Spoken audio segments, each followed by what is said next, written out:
أعوذ بالله من الشيطان الرجيم. بسم الله الرحمن الرحيم. السلام عليكم ورحمة الله تعالى وبركاته. الحمد لله رب العالمين، وبه نستعين على أمور الدنيا والدين، والصلاة والسلام على أشرف الأنبياء والمرسلين سيدنا محمد وعلى آله وأصحابه ومن تبعهم بإحسان إلى يوم الدين. سبحانك لا علم لنا إلا ما علمتنا إنك أنت العليم الحكيم. ولا حول ولا قوة إلا بالله العلي العظيم. ولا حول ولا قوة إلا بالله العلي العظيم. ولا حول ولا قوة إلا بالله العلي العظيم. بلغ الرسالة، أدى الأمانة، وخسف الأمة، ونصح الأمة، وجاهد في الله حق جهاده حتى أتانا اليقين. رب يسر ولا تعسر وتمم بالخير يا رب العالمين. أما بعد، قال الله سبحانه وتعالى في القرآن الكريم بعد أعوذ بالله من الشيطان الرجيم. بسم الله الرحمن الرحيم. يا أيها الذين آمنوا اتقوا الله حق تقاته ولا تموتن إلا وأنتم مسلمون. صدق الله العظيم. Yang bermaksud, wahai orang-orang yang beriman, bertakwalah kamu kepada Allah dengan sebenar-benarnya takwa, dan janganlah sesekali kamu mati melainkan kamu berada di dalam keadaan Islam. Surah Ali Imran ayat 102. Alhamdulillah, yang saya hormati kepada pengerusi, timbalan pengerusi, seterusnya ashabul kiram, kepada Tuan-Tuan Imam Bilal dan seluruh jawatan kuasa surau, dan yang saya hormati lagi raikan tuan-tuan guru, para alim ulama, para asatizah yang turut bersama dengan kita dalam majlis ilmu pada pagi ini. Mudah-mudahan bertambahnya kebaikan serta keberkatan di sisi Allah Subhanahu wa taala, insya-Allah. Dan juga seterusnya kepada semua sekali, tuan-tuan muslimin dan muslimat, ibu-ibu, ayah-ayah, abang, adik, kakak yang saya kasihi serta dimuliakan Allah Subhanahu wa taala sekalian. Alhamdulillah, pertama dan selamanya kita bersyukur kepada Allah Subhanahu wa taala di atas segala kenikmatan yang masih lagi diizinkan kepada kita pada pagi yang mulia ini. Kita dapat melaksanakan kefarduan ataupun suruhan daripada Allah Subhanahu wa taala yang bukan menjadi sebagai perkara pilihan, tetapi ia adalah kewajipan untuk dilaksanakan sebagai hamba-Nya. Dan yang kedua, kita bersyukur kerana Allah masih meletakkan diri kita berada di dalam tempat yang baik, dalam suasana yang baik, iaitu di dalam majlis ilmu. Mudah-mudahan apa yang kita lakukan ini menjadi salah satu amalan yang istiqamah sehingga akhir hayat hidup kita nanti, insya-Allah. Muslimin dan muslimat, para jemaah dirahmati Allah Subhanahu wa taala sekalian. Jadi alhamdulillah pada pagi ini akhirnya saya rasa dapatlah juga berkuliah dalam slot kuliah subuh kita, para jemaah sekalian. Sebelum ni tak tersempat maghrib ataupun subuh. Inilah baru kali yang pertama saya rasa, selain daripada tu Jumaat dan muslimat. Jadi kebetulan hari ni pula dapat ni kuliah muslimat. Dia macam gitu. Biasa kalau lama tak dapat, sekali kena jadual tu alang-alang terus sekali. Dia kalau tak jadi pagi ni dah dulu, lepas tu kejap lagi tak jadi, dia lain sikit. Baik, muslimin muslimat, para jemaah dirahmati Allah sekalian, pagi ni kita nak berbicara sedikit di antara perbincangan berkaitan dengan kitab daripada Mukjizat Sabar di dalam Al-Quran oleh Dr. Yusuf Al-Qaradawi, yang mana dia membicarakan berkaitan dengan satu sifat yang sangat istimewa dalam kehidupan kita sebagai manusia, dan yang mana dia dikira sebagai perkara yang kita nampak ringan sebut di bibir mulut, tetapi payah untuk kita nak laksanakan dalam kehidupan kita, iaitu apa dia? Sifat sabar, para jemaah sekalian. Contoh, kalaulah kita tengok, mudah kita boleh sebut kata dekat orang, para jemaah sekalian. Kan orang lain bila Allah uji, kita mudah boleh sebut dengan perkataan sabar, para jemaah dirahmati Allah. Tetapi yang membuktikan apa yang sebenarnya adalah apabila Allah uji perkara itu dalam diri dan kehidupan kita sendiri, para jemaah sekalian. Waktu kena dekat orang, kita sebut apa, sabar je. Kadang banyak ramai orang sebut sabar, dia pula jadi panas, para jemaah sekalian. Sabar, kau tak tahu, aku yang kena. Kan? Contoh, para jemaah sekalian. Tapi bila kena dekat kita, masa itulah yang baru membuktikan adakah yang kita sebut itu kita dapat laksanakan ataupun tidak. Kalau dapat, alhamdulillah. Tapi kita payah nak laksana, para jemaah dirahmati Allah.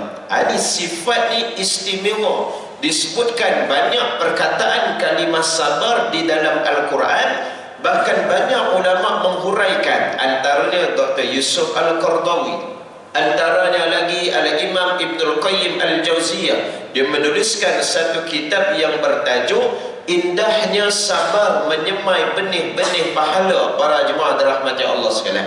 Jadi pagi ini kita nak bincang sedikit di antara elemen perkara berkaitan dengan sabar ini diletakkan dalam bab mentaati perintah Allah, ataupun kesabaran di dalam mentaati perintah Allah Subhanahu wa ta'ala.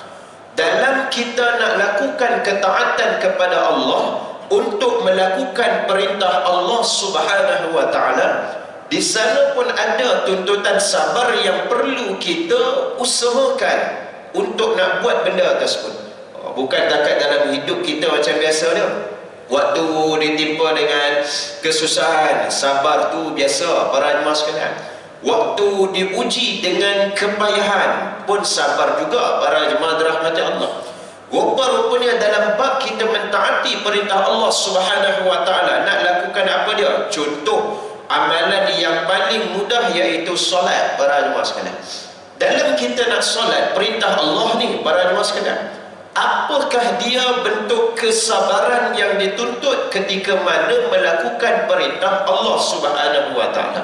Sebab tu perbincangan sabar ni seronok kalau kita dapat mula tengok daripada awal sampai akhir. Dia boleh jadi sebagai, orang kata hari ni boleh buat satu kajian ataupun macam tesis, para jemaah dirahmati Allah. Baik, kesabaran dalam mentaati perintah Allah Subhanahu wa ta'ala ini dipecahkan kepada 3 bahagian, para jemaah dirahmati Allah. Bahagian yang pertama iaitu sebelum daripada melakukan ibadah, sebelum kita lakukan amalan ataupun perkara tersebut. Dan yang bahagian kedua adalah ketika melakukan ibadah, sedang melakukan, para jemaah dirahmati Allah. Itu bahagian yang kedua. Dan pada bahagian yang ketiga adalah selepas mengerjakan ibadah tersebut.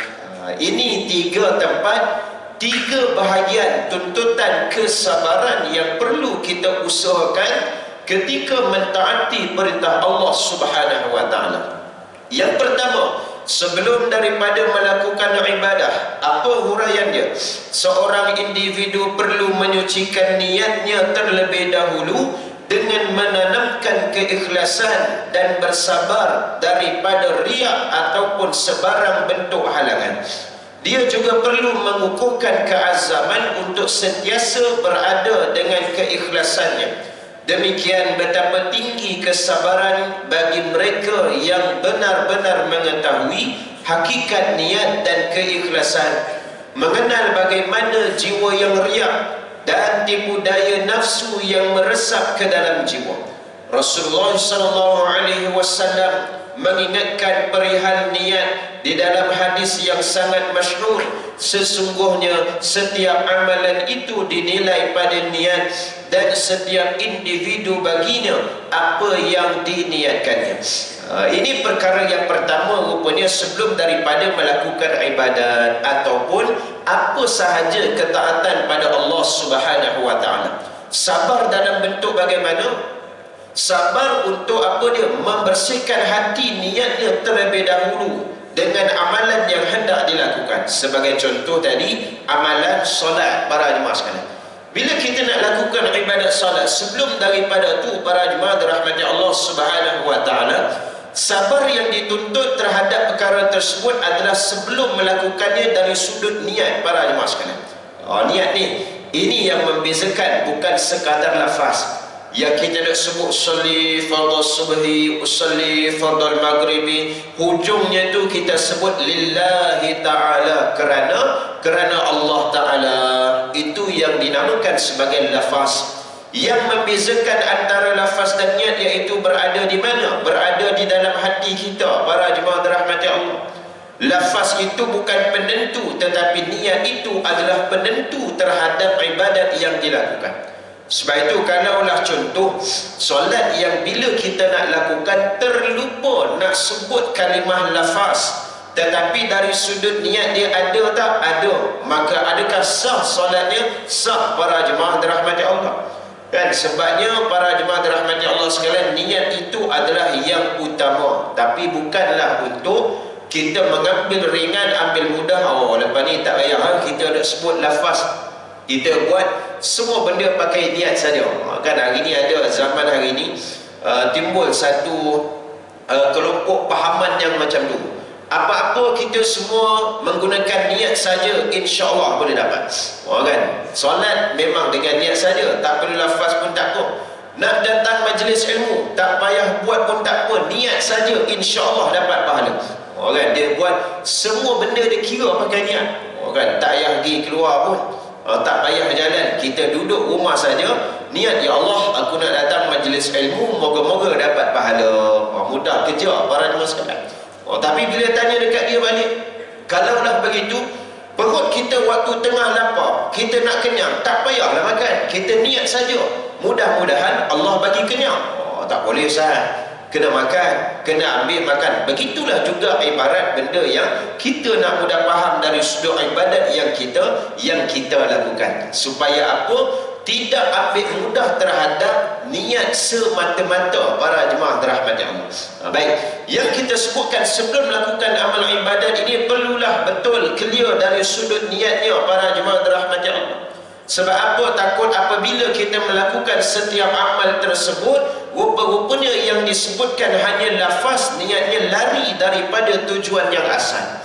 Lafaznya sebut solat yang dilakukan itu lillahi ta'ala, kerana Allah Ta'ala, tetapi apabila dilakukan perbuatan tersebut, sedang melakukan perkara tersebut, rupa-rupanya ada tujuan yang lain selain daripada Allah Subhanahu wa Ta'ala. Ini sabar yang dituntut ketika mana bahagian yang pertama sebelum nak lakukan ibadat tersebut. Baik, itu bahagian yang pertama. Bahagian yang kedua, iaitu ketika mana ia melakukan ibadat kepada Allah Subhanahu wa Ta'ala. Pada ketika ini, tujuan sabar adalah supaya hati tidak terleka dengan perkara selain daripada Allah, tidak malas dalam menyempurnakan ibadahnya dengan amalan-amalan dan adab-adab di dalam beribadah. Perlu konsisten dalam menjaga adab-adab sehingga selesai menunaikan sesuatu ibadah. Maka ini menuntut kesabaran dalam menghadapi perasaan negatif yang sentiasa cuba menyelinap ke dalam hati bagi meninggalkan segala kesempurnaan tersebut. Ini memerlukan kesabaran yang tinggi dan akan dikurniakan ganjaran oleh Allah Subhanahu wa Ta'ala. Baik, muslimin muslimat para jemaah dirahmati Allah, kalau sebelum melakukan amal ibadah sabar dari sudut niat supaya betul kepada tujuan yang kita nak lakukan. Waktu kita dah lakukan ibadat tersebut, sedang melakukan, tengah solat para jemaah sekalian, tadi sebelum tengah-tengah solat Allahu Akbar sampailah akhir para jemaah dirahmati Allah, dalam perkara yang kita sedang lakukan ada tuntutan sabar, ada para jemaah dirahmati Allah. Sabar apa dia? Sabar terhadap sesuatu ibadat yang dilakukan untuk mendapat kesempurnaan. Contoh, kalau dalam solat, at least paling tidak kita mesti kena ikut patuh dengan 13 rukun yang berada dalam solat tersebut. Nak tak nak kot macam mana sekalipun, 13 rukun tu mesti kena jaga, tak boleh langgar. Tak boleh tak ada tamakninah para jemaah dirahmati Allah sekalian kalau dalam bab solat. Apatah lagi kalau sabar yang lebih tinggi apabila solat kita ni pula dilakukan secara berjemaah, solat bersama dengan imam para jemaah sekalian. Imam satu rakaat baca satu muka, kena ikut, tak boleh saja-saja mufarakah. Kan? Imam ikut macam mana sekalipun, bila kita sama dengan solat berjemaah, maka ada tertibnya, ada adabnya, ada kesempurnaan yang dituntut. Inilah yang dimaksudkan sabar ketika melakukan ibadat kepada Allah Subhanahu wa taala. Sabar waktu membaca Quran, ada tak? Ada para jemaah sekalian.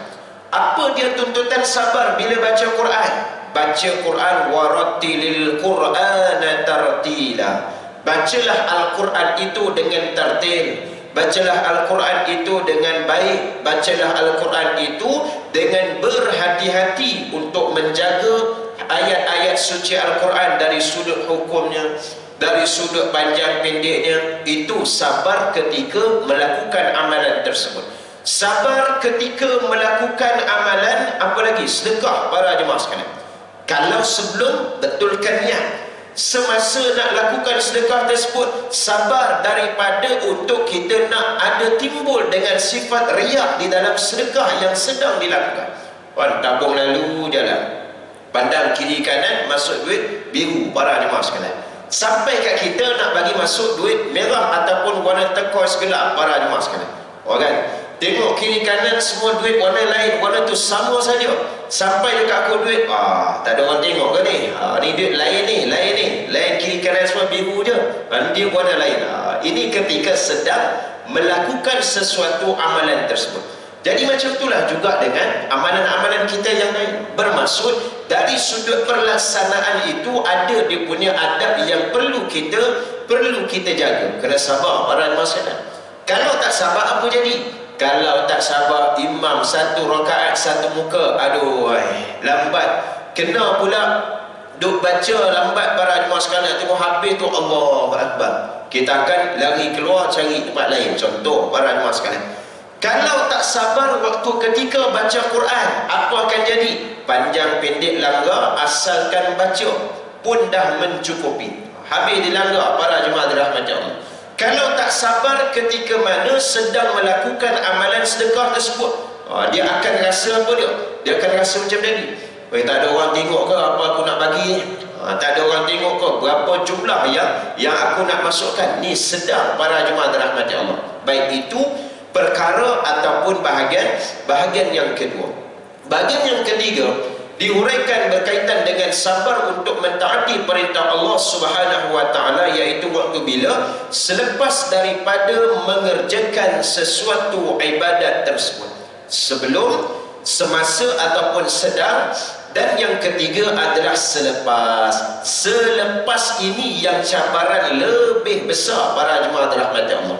Kenapa selepas? Iaitu pada ketika ini kesabaran dituntut supaya kita tidak menyebarkan amalan yang telah dilakukan dengan tujuan riak dan bagi disebut-sebut. Sabar ini bertujuan bagi menghindarkan sifat ujub dan supaya amalan yang dilakukan tidak tertolak di sisi Allah Subhanahu wa taala.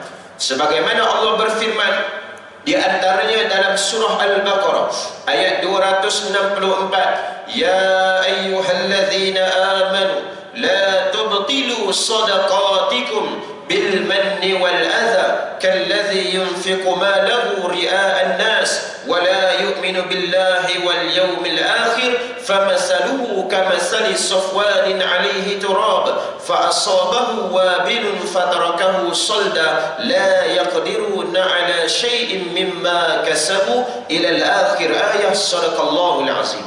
Baik, perkara yang ketiga ni iaitu selepas mengerjakan ibadat ataupun selepas kita melakukan sesuatu. Kalau solat tadi, waktu sebelum solat dan semasa kita sedang melakukan solat tersebut, dan selepas kita mengerjakan ibadat solat, itu yang besar dan perkara yang kadang terlepas pandang. Awal tu cantik dah jaga niat, time tengah buat tu pun elok dah para jemaah sekalian. Dia boleh ikut dengan tertib, dengan adabnya para jemaah dirahmati Allah.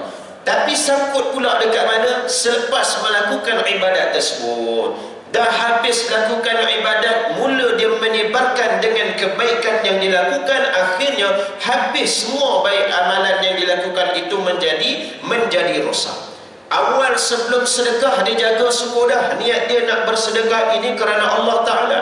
Sedang melakukan amalan sedekah tersebut dia elok jaga dah, tak nak bagi memang orang tak pandang dan sebagainya, memang dia bagi tujuan dia betul sungguh kerana Allah. Tapi dia jadi sangkut bila selepas daripada melakukan sedekah tersebut, habis saja dah berikan sedekah, maka diceritakan kepada orang lain, diungkit dengan sedekah yang dilakukan. Sebab tu bab sedekah ni antara khusus Allah sebut pada surah Al-Baqarah ayat 264, ayat yang dibacakan sebentar tadi. Allah bagi peringatan secara direct kepada orang-orang beriman yang melakukan sedekah. La tubtilu sadaqatikum bil manni wal adha, kata Allah Subhanahu wa taala. Wahai orang yang beriman, jangan kamu merosakkan, jangan kamu membatalkan sadaqatikum, sedekah-sedekah yang kamu lakukan. Di antaranya dengan dua perkara yang menjadi sedekah itu boleh rosak. Yang pertama bil manni, iaitu dengan keadaan kamu suka mengungkit-ungkit terhadap pemberian sedekah yang kamu beri. Dia dah bagi tetapi boleh jadi rosak amalan sedekah itu disebabkan apa dia? Dia melakukan ungkitan terhadap pemberian yang diberikan. Dia mengungkit ni kadang bukan nak cerita kata kau tak tahu aku yang bagi lebih daripada orang lain. Itu ustaz itu jenis yang jelas para jemaah sekalian. Kadang bila tengok nama dia, nama siapa yang paling banyak, contoh tuan-tuan para jemaah rahmati Allah, baik dalam keadaan mungkin, maka akhirnya boleh jadi rosak sedekah tersebut. Wal adha, yang kedua, kata Allah Subhanahu wa taala, boleh jadi rosak juga amalan sedekah tersebut disebabkan kerana apa? Dia menghina ataupun dia merendahkan ataupun dia mengeji kepada siapa? Si penerima sedekah tersebut. Dia dah bagi, lepas tu merendahkan pula orang yang menerima sedekah tersebut. Sebab tu sikap kita bila kalau tak nak bagi, biarlah kena beradab para jemaah sekalian. Ataupun bila dah bagi pun kena beradab para jemaah dirahmati Allah.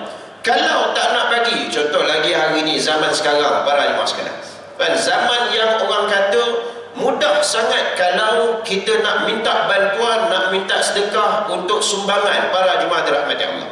Sebab kita, surau kita pun para jemaah sekalian, kadang datang macam-macam jenis orang. Hari ni nak minta duit, minta sedekah, bukan payah, senang je para jemaah sekalian. Pergi nilai 3 sebelah ni dia para jemaah sekalian, carilah jubah RM50, carilah kopiah bawah RM10. Lepas tu printlah sedikit kertas, lepas tu minta sedekah, dapat balik modal balik para jemaah sekalian. Balik modal dia keluar 50 beli jubah, RM10 kata beli kopiah para jemaah sekalian.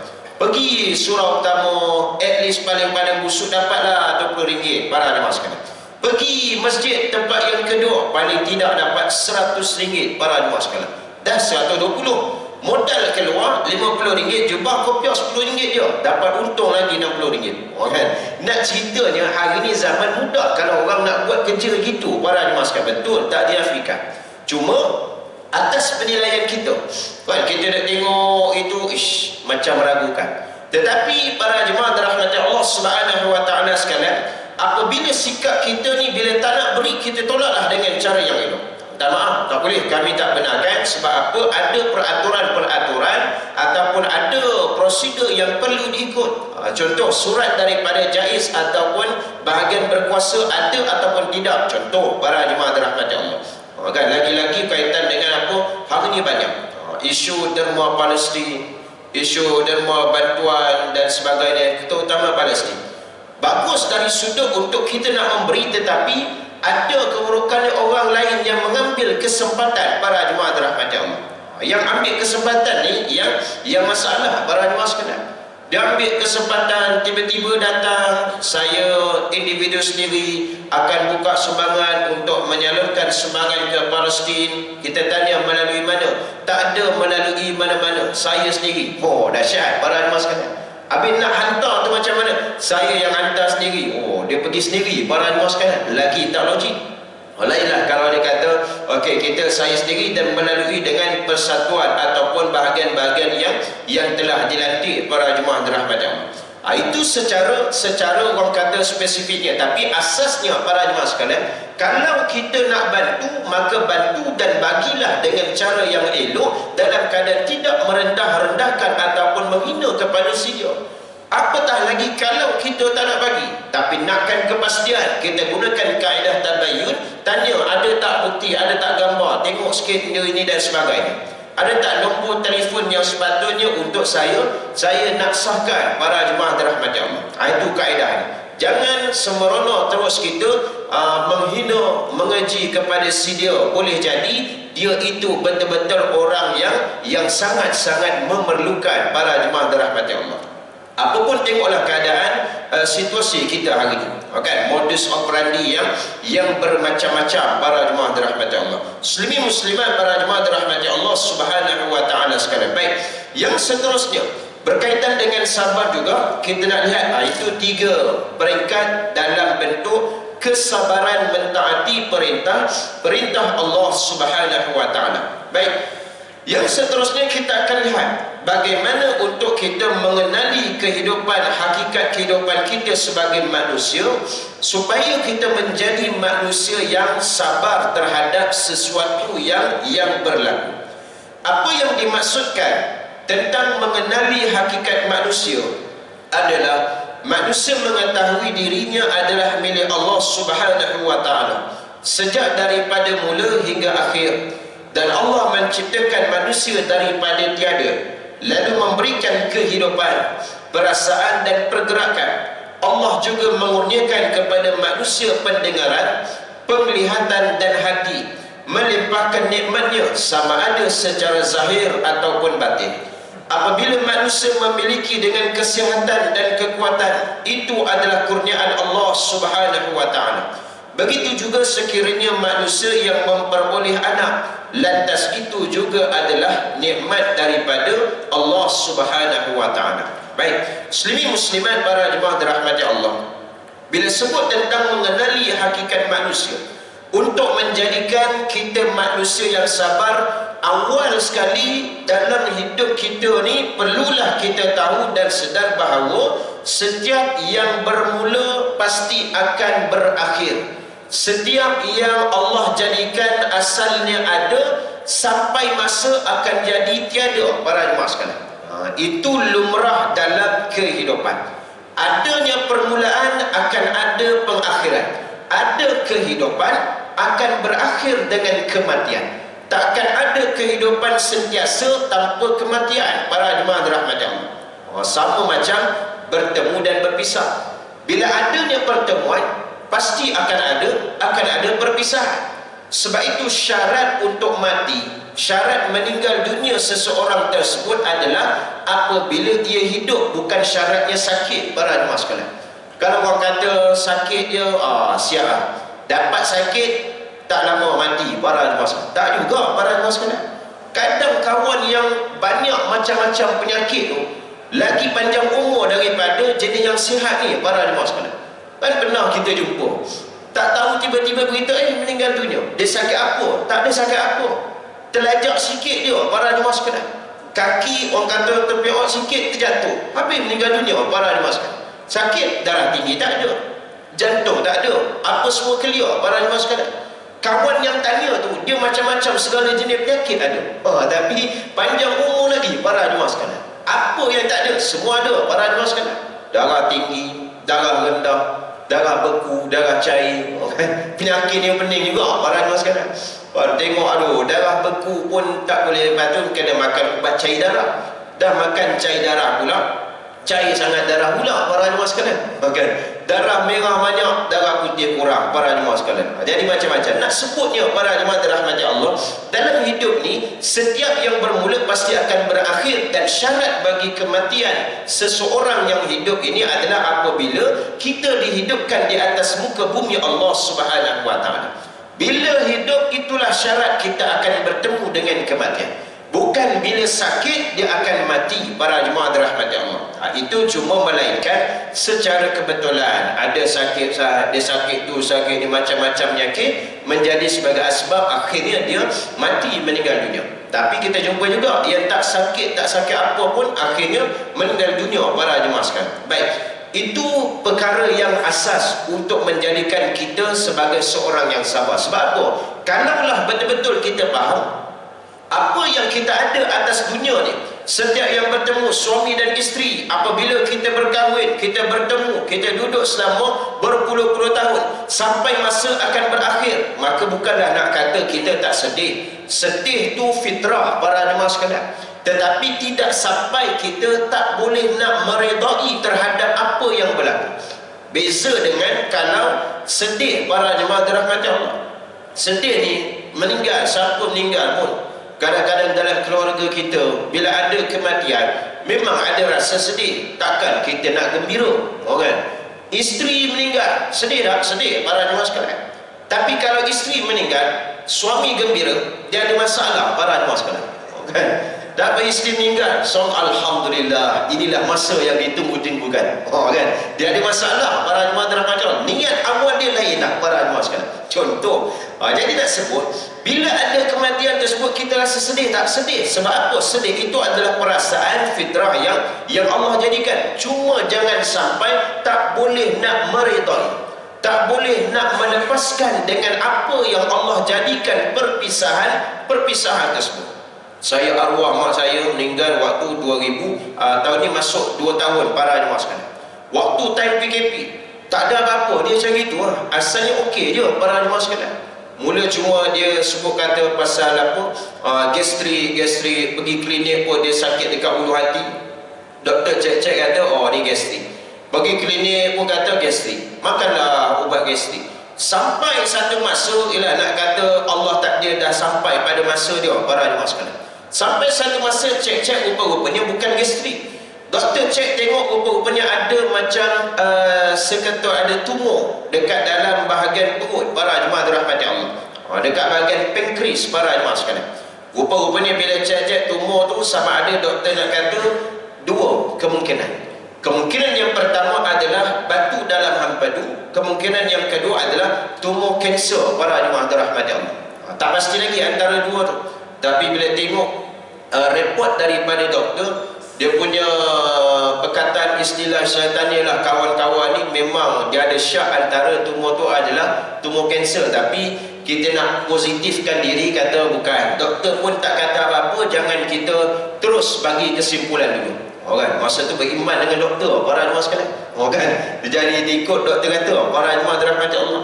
Baik, sampai satu tahap rupanya doktor sahkan betul para jemaah sekalian, rupanya tumor itu adalah tumor kanser pankreas, pancreatic cancer. Pancreatic cancer ni dia kata antara yang lebih bahaya daripada breast cancer para jemaah dirahmati Allah. Dia lagi bahaya. Sebab apa? Dia akan timbul rasa awal-awal macam tak ada apa. Orang ingat macam gastrik itu je para jemaah sekalian. Rupanya bila cek itu adalah tumor kanser. Right. Waktu tu time PKP. Waktu time PKP para jemaah sekalian nak ulang-alik dengan nak pergi tolnya, dia duduk dekat Meru Kelang para jemaah sekalian. Nak pergi tolnya ada roadblock, macam mana nak lepas. Masa tu saya buatlah bawa GrabFood punya bekas para jemaah sekalian. Dia ada politik dia para jemaah sekalian.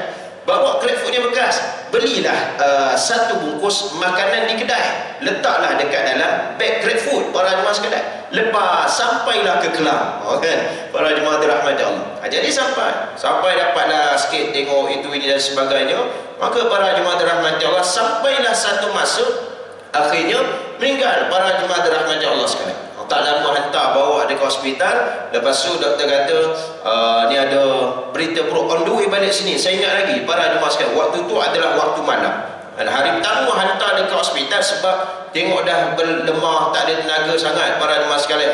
Itu susulan lah daripada lepas buat kemo itu ini dan sebagainya. Lepas hantar hospital, nak balik ke sini bangi para jemaah dirahmati Allah waktu malam. Tiba-tiba doktor call para jemaah sekalian. Call kata boleh tak cek datang hospital untuk doktor nak cakap, sebab nampak keadaan macam ada keadaan yang buruk. Terus patah balik, buka lampu emergency. Tak kira lah polis ada masa tu, jalan je para jemaah sekalian. Orang sambil bawa tu sambil sedih para jemaah dirahmati Allah. Betul nak sebutnya itulah perasaan kita. Cuma nak sebutnya bila perginya seseorang itu dalam keadaan mesti kita meredai, tidak sampai meratapi. Dan bahaya, hati-hati kadang-kadang kita sebut kenapa Allah ambil dia dulu daripada aku, kenapa Allah tak ambil aku, kenapa Allah ambil dia. Bahaya kadang-kadang perkataan ini keluar, terutamanya waktu ketika berhadapan dengan situasi tersebut. Pada waktu tu kita rasa macam, ya Allah, kenapa kau ambil dia dulu, kenapa kau tak ambil aku dulu, ya Allah. Seolah-olah kita tak boleh terima dengan apa yang telah Allah takdirkan, Allah telah tetapkan dalam keadaan tersebut. Muslimin muslimat para jemaah dirahmati Allah. Baik. Dan dalam masa yang sama, kehidupan kita ini juga untuk kita mengenali dalam hakikat manusia. Lalu Allah kurniakan kepada manusia dengan pendengaran, penglihatan dan hati, serta segala nikmat secara zahir ataupun batin. Ini secara asas untuk kita memahami. Kalaulah kita tidak faham apa yang akan berlaku, oleh itu apabila seseorang ditimpa dengan keburukan daripada apa yang dimilikinya, maka dia kembalikan perkara itu kepada pemiliknya, iaitu yang memberikan sebahagian kurniaan tersebut kepadanya. Tidak patut orang yang meminjam berasa marah kepada pemiliknya apabila pada suatu hari ia perlu mengembalikan apa yang dipinjam tersebut. Itulah bahasa mudah dalam kehidupan semua kita ini adalah pinjaman daripada Allah Subhanahu wa taala. Sayang kita dekat isteri sampai masa akan pergi berpisah dengan kita. Sayang kita dekat anak sampai satu masa akan pergi dan berpisah dengan kita para jemaah sekalian. Sama ada kita yang pergi ataupun anak yang pergi dulu para jemaah dirahmati Allah. Sayang kita dengan masyarakat, dengan karya, sampai masa kita akan berpisah para jemaah dirahmati Allah. Sama ada saya pergi dulu ataupun tuan-tuan pergi dulu para jemaah sekalian. Antara itu saja para jemaah dirahmati Allah. Tetapi apabila kita faham dengan konsep kehidupan kita, mengenali hakikat hidup sebagai manusia ataupun sebagai hamba, maka kita akan menjadi manusia yang boleh terima dengan sabar terhadap ujian daripada Allah Subhanahu wa taala. Itu dia poin yang dia nak sebutkan, supaya kita faham flow dalam kehidupan. Sampai ke tahap apabila berlaku sesuatu, maka dia rasa dia akan boleh kembalikan kepada Allah Subhanahu wa taala dalam keadaan yang baik. Contoh satu situasi para jemaah sekalian. Waktu kebetulan hari gaji. Waktu hari gaji, tiba-tiba waktu tu nak balik kerja. Bila nak balik kerja, otak kita ni dah bayang dah. Gaji tu kita nak bayar komitmen contoh. Daripada gaji tu juga nak bawa lah sikit makan dekat luar, bawa family makan luar. Daripada gaji tu juga adalah sikit boleh bawa pergi jalan sikit, pergi bercuti sikit para jemaah sekalian.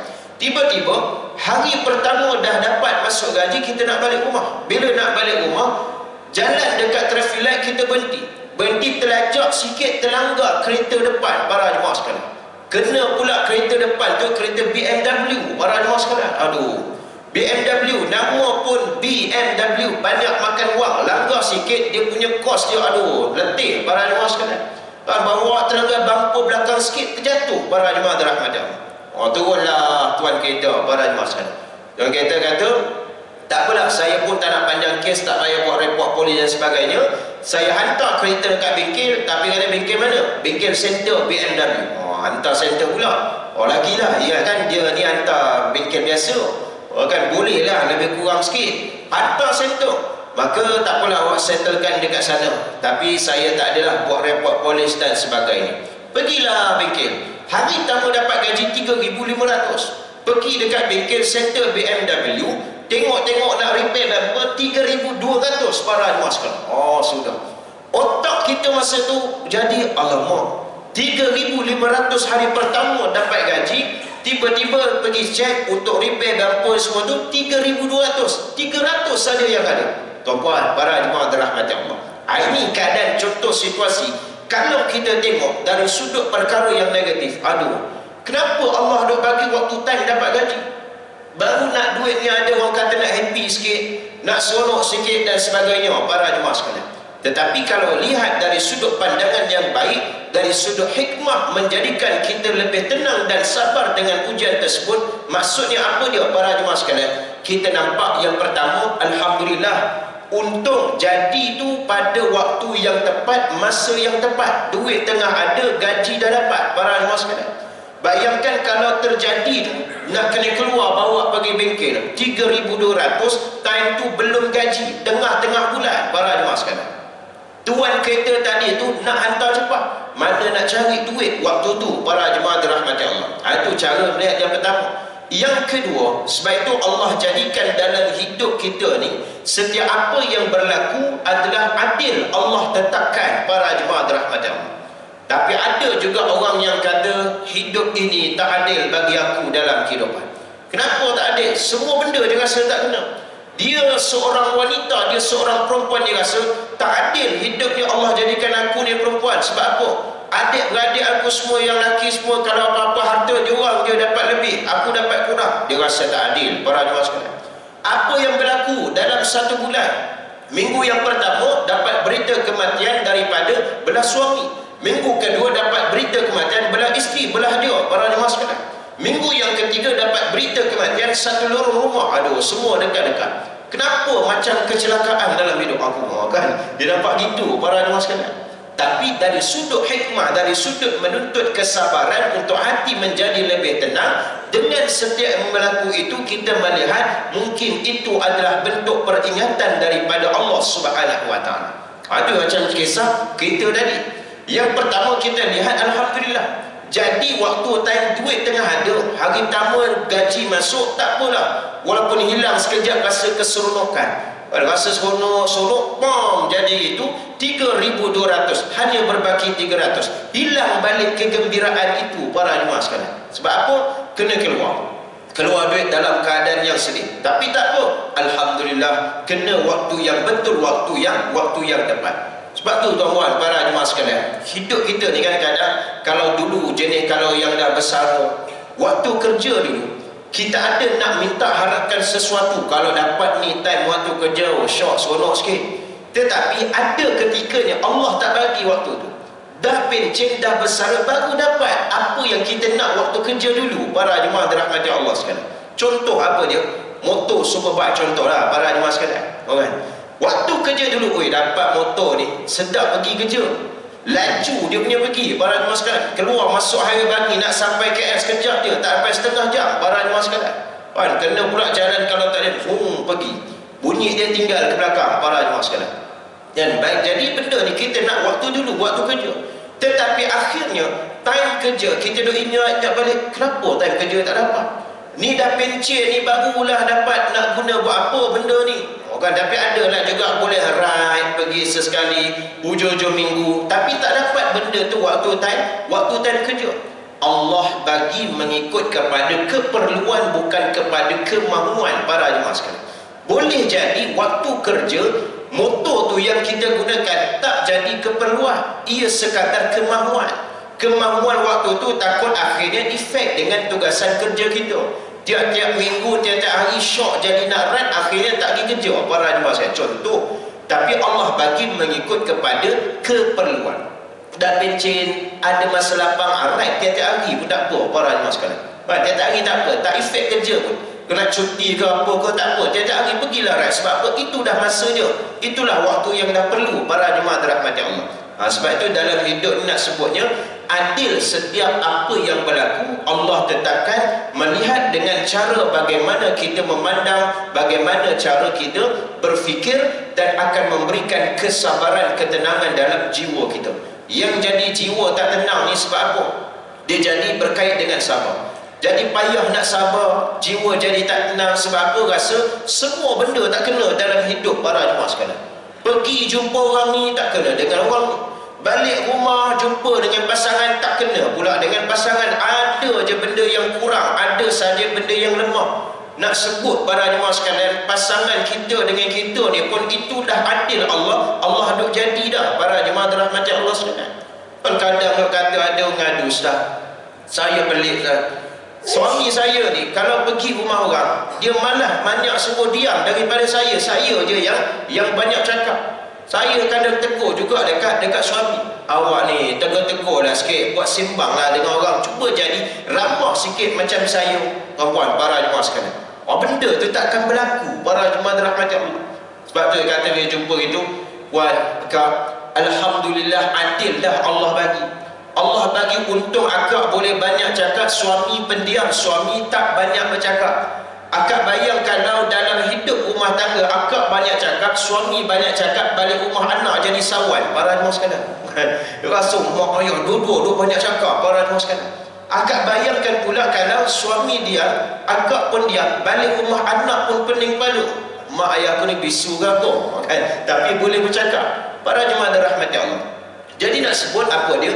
Adil. Dan begitulah kita melihat supaya akhirnya hati kita boleh menjadi tenang dan kita boleh sabar. Kita lihat, okey lah, suami aku memang tak cakap, tapi aku banyak cakap, aku boleh bercakap. Suami tak ada kelebihan itu, aku ada kelebihan itu. Para jemaah dirahmati Allah, aku boleh memanjat, buat kerja yang panjat tangga, tapi suami tak boleh panjat tangga. Awak ni patutnya, ini kerja lelaki dah, awak yang kena buat. Ini saya pula yang buat. Cuba awak jadi macam saya. Mana boleh para jemaah sekalian.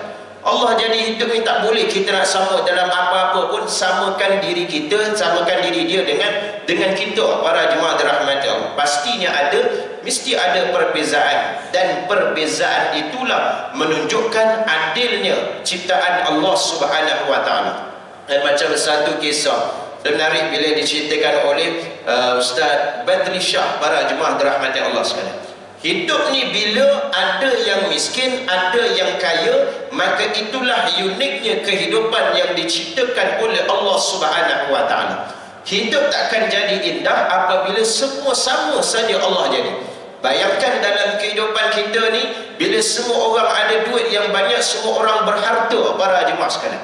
Daripada berumur 1 tahun sampailah umur berapa tahun sekalipun. Dan bayangkan tiba-tiba kerajaan umum. Bermula hari ini, anak yang berusia 1 tahun dan ke atas, maka semua kita akan kreditkan wang tunai berjumlah 1.5 juta di dalam akaun masing-masing, dengan syarat mesti ada akaun bank para jemaah dirahmati Allah. Semua dapat para jemaah sekalian. Starting anak 1 tahun sampailah 40 tahun, 50 tahun, 60 tahun, selagi hidup berapa umur pun semua dapat para jemaah sekalian. Bayangkan bila semua dapat tersebut, esok ni kita nak pergi sarapan. Kan duit dah ada banyak, tak nak sarapan rumah dah, cari sarapan kat kedai. Kedai tak standard, kedai warung tepi jalan para jemaah sekalian. Nak sarapan dekat Secret Recipe, pergi Secret Recipe, jalan pergi Secret Recipe pagi. Sampai kedai Secret Recipe tutup, tak beroperasi. Sebab apa? Tanya dekat orang kenapa tak beroperasi. Sebab pekerja Secret Recipe pun dapat 1.5 juta. Dia pun tak nak kerja dah, pergi cari tempat lain para jemaah sekalian. Pergi jalan, pergi bangunan office, kita nak tengoklah tempat kerja. Tengok tempat kerja, biasa guard buka, tengok guard pun tak ada para jemaah sekalian. Sebab apa? Tengok guard pun dah dapat 1.5 juta. Dia pun tak nak kerja guard dah para jemaah sekalian.